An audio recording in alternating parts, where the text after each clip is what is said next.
দেখতে পাচ্ছি যে আমাদের এই অভ্যুত্থান এবং বিপ্লবের পরেই দেশে অরাজকতা নাশকতা করছে ফ্যাসিস্ট এবং তাদের দোসররা। আমরা দেখতে পাচ্ছি যে বিভিন্ন জায়গায় এখন গোলাগুলি চলছে, মন্দিরে হামলা হচ্ছে এবং নাশকতা ও লুটপাট করছে।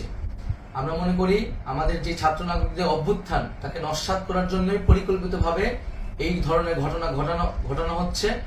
আমরা মুক্তিকামী ছাত্র জনতাকে সজাগ এবং সতর্ক থাকতে আহ্বান জানাচ্ছি এবং আমাদের যে অন্তর্বর্তীকালীন সরকার, আমরা সেই সরকারের যে প্রস্তাবনা 24 ঘন্টার সময় নিয়েছিলাম, জরুরি পরিস্থিতি মোতাবেক আমরা এখনই তার একটি রূপরেখা ঘোষণা করছি। আমরা সিদ্ধান্ত নিয়েছি যে সর্বজন গ্রহণযোগ্য আন্তর্জাতিক খ্যাতিসম্পন্ন নোবেল পুরস্কার বিজয়ী ডক্টর মোহাম্মদ ইউনূসকে প্রধান উপদেষ্টা করে অন্তর্বর্তীকালীন সরকার গঠন করা হবে এবং ডক্টর মোহাম্মদ ইউনূসের সাথেও আমাদের কথা হয়েছে। তিনি ছাত্র জনতার আহ্বানে বাংলাদেশকে রক্ষা করতে এই গুরু দায়িত্ব নিতে সম্মত হয়েছে।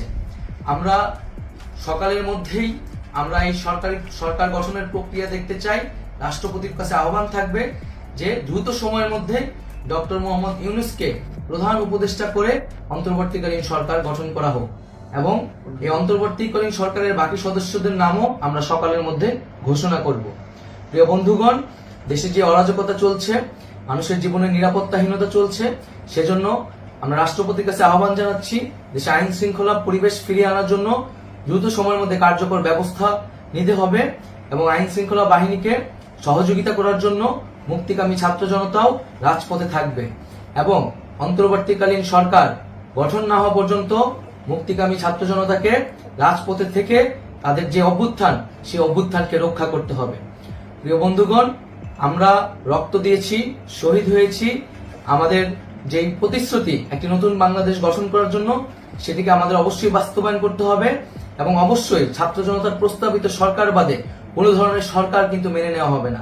আমরা বলেছি কোনো ধরনের সেনা শাসিত সরকার অথবা সেনা সমর্থিত সরকার অথবা এই ফ্যাসিস্টদের দোসরদের কোনো বি টিম সরকার কিন্তু আমরা মেনে নিব না। কোনো গণবিরোধী সরকারকে মেনে নেওয়া হবে না। ছাত্র জনতার অভ্যুত্থানকারী যে প্রস্তাবিত সরকার, অন্তর্বর্তীকালীন সরকার, যেটা আমরা সিদ্ধান্ত উপনীত হয়েছি ডক্টর মোহাম্মদ ইউনূসকে প্রধান উপদেষ্টা করে এই সরকার গঠন করা হবে, সেই সরকারকেই বাস্তবায়ন করতে হবে অবিলম্বে। আগামীকাল সকাল থেকে সকলকে আহ্বান জানাচ্ছি রাজপথে থাকার জন্য এবং আমাদের যেই সাম্প্রদায়িক সম্প্রীতি এবং রাষ্ট্রীয় সম্পদ রক্ষা কমিটির ঘোষণা হয়েছে বৈষম্যবিরোধী ছাত্র আন্দোলনের নেতৃত্বে, সকল পাড়ায় পাড়ায় এলাকায় এলাকায় সেই কমিটি পাহারায় থাকবে। আমাদের সংখ্যালঘু